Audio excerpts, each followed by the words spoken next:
Hey everyone, Richard Logan here in Mexico City at Automotive Logistics and Supply Chain Mexico 2024.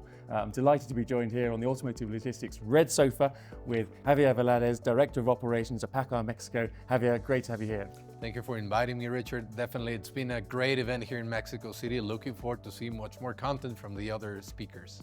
Yeah, excellent. Javier has been leading on insights on commercial vehicle supply chains, international trade, new technology, electrification, and so much more. Javier, let's start by getting a snapshot of Paccar Mexico's transition into electric vehicles and alternative fuel vehicles. So we've been in the country for more than 65 years up in Mexicali, Baja California. We're an American-based company based in Seattle, Washington, but definitely we're taking a look as a North American company. So back in 2019, we were the first company to build full EVs in Mexico. So definitely that helped us to develop a lot of knowledge and to get in touch with customers and talk with the government as we've developed a lot of know-how on how to do this the right way. So also our portfolio goes all the way from regular diesel engines, ULSD engines, and then compressed natural gas, EVs, which are actually ramping up currently as we speak, but also we have prototypes on hydrogen fuel cell vehicles running up and down at the Port of Long Beach in California and the Port of Los Angeles. Yeah, excellent. And decarbonization for car makers, for supply chain operators and logistics providers has become a top priority. Yet the transition and utilization of lower emission commercial vehicles perhaps hasn't been as quick as it could be. Well, what's holding that back? Definitely what I was sharing with you, it's really interesting to be here as the logistics suppliers are also my clients.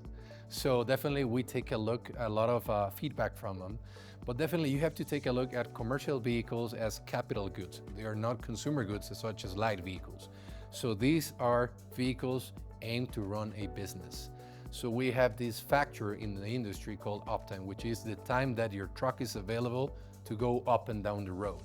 And definitely charging time, it's one of those topics that we're looking at how to reduce it. If you spend 2 to 3 hours recharging your truck, that's definitely some time that you stop making money if you're into the long haul business.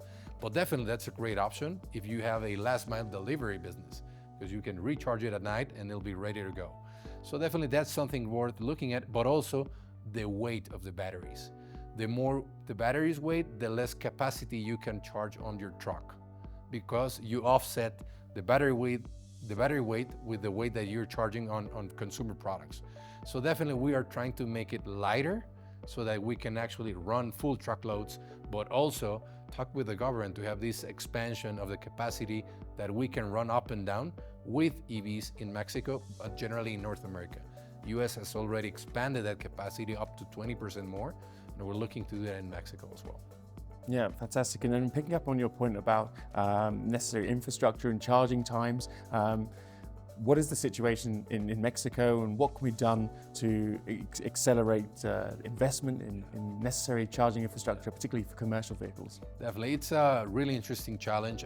President Sheinbaum has just presented a program just a couple of days ago here in Palacio Nacional, Mexico City, and we're eager to see how we can fit in and help her to develop such plan to massify electromobility.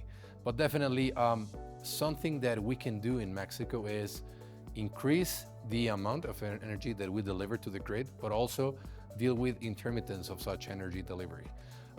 That's some of the topics that the government will be addressing, but also on the other side, when you go at a state level, we have to standardize the requirements that you are asked to have when you are setting up a charging station in Nuevo León, or in Veracruz, or in Mexico City.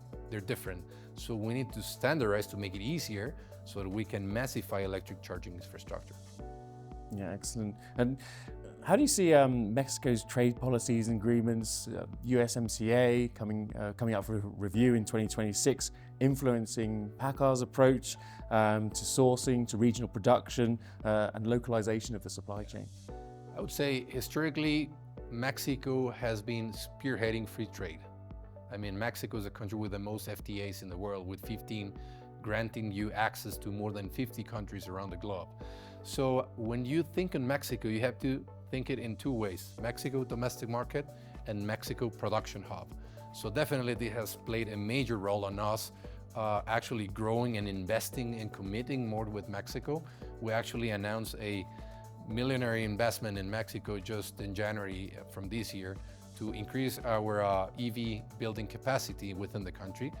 Why? Because we're not only exporting to Mexico, to the US and Canada, but we're also addressing domestic market, but also sending down to Colombia, Ecuador, Peru, and sometimes Chile as well. So definitely this is something really interesting, and when you can build economies of scale. Regional value content has become a key factor for Mexico to scale up, as the common denominator of such countries that we export is they have a regional value content requirement, and the common denominator is Mexico. So that's a key hub for us.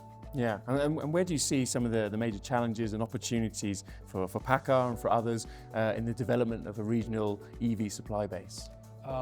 Definitely, I think we're moving towards advancing. We see the path forward on EV suppliers and it becoming EV actually a massified vehicle, as on first you have early adopters such as companies who actually go public, they have UN commitments, but also then you have the regulated states or actually countries that foster or delivered some benefits of having EVs, and then you have the market-driven demand. I think for commercial vehicles, we're transitioning from early adopters to regulated. We've seen some benefits in some metropolis such as Mexico City, Guadalajara, or Monterrey, who are actually granting some benefits of longer hours or different use of highways for companies who have EVs. So definitely that would help us transition. I would say definitely cost is one of the major roles that we have to tackle, and this would become more accessible as massification kicks in and we reach economies of scale. So we're seeing how this evolves, and we've seen a big advance within the last 10 years. A battery pack from 10 years ago up to now has gone down the cost 200 times as much. So definitely this is moving towards the right way. Yeah, excellent. And the latest generation of Paccar's heavy-duty vehicles, in particular, are laden with technology and software. These may well be subject to rules of origin regulations, and I'm keen to understand how you're ensuring your supply chain, even your software supply chain, remains compliant, and what considerations there might be for others in the market. And I'm glad you're touching that point, because definitely when you would think about a truck or a tractor truck, people would say it's a mechanic vehicle. That was a long way ago. Maybe 10 years ago, it was 90% mechanic, 10% software. Nowadays, I would say it's 60 to 70% mechanic, 30 to 40% software. Vehicles have become intelligent. We even have level 4 autonomous drive tractor trucks in Mexico and in the US. So definitely this is something that we're looking at.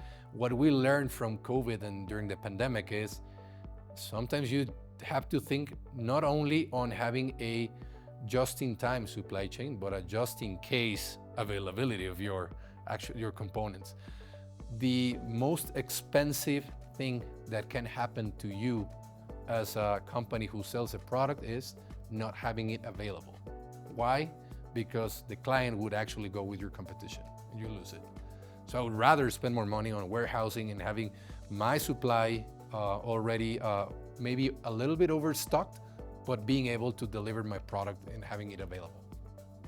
And just in terms of the technology side, ensuring that that is compliant with rules of origin here in the US, or in the USMCA region.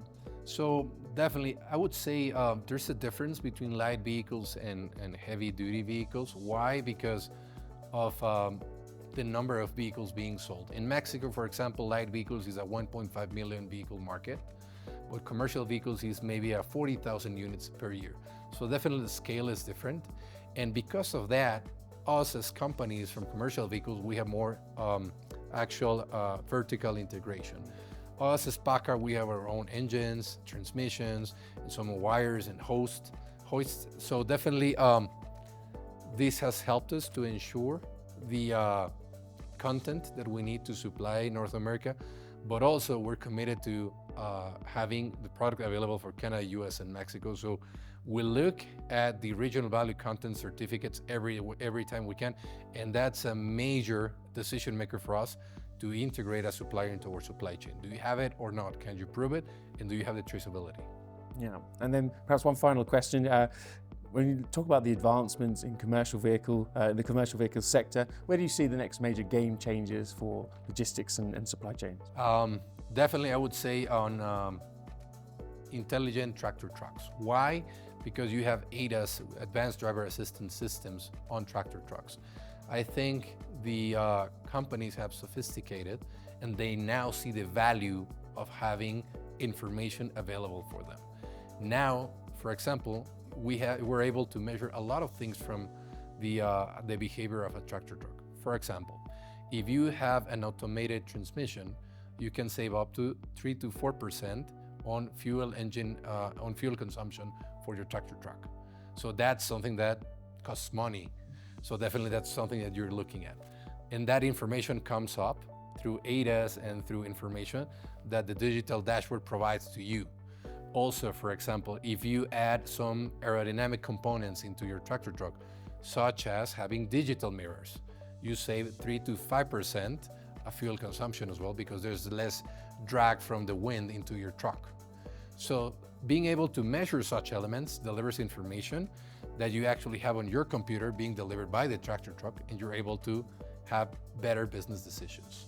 Yeah, excellent. So intelligently using data to streamline and lower emissions and become more efficient. Fantastic. Definitely. Great. Well, fantastic insights, Javier. Thank you so much for joining us, and thank you for joining us too. We'll see you very soon.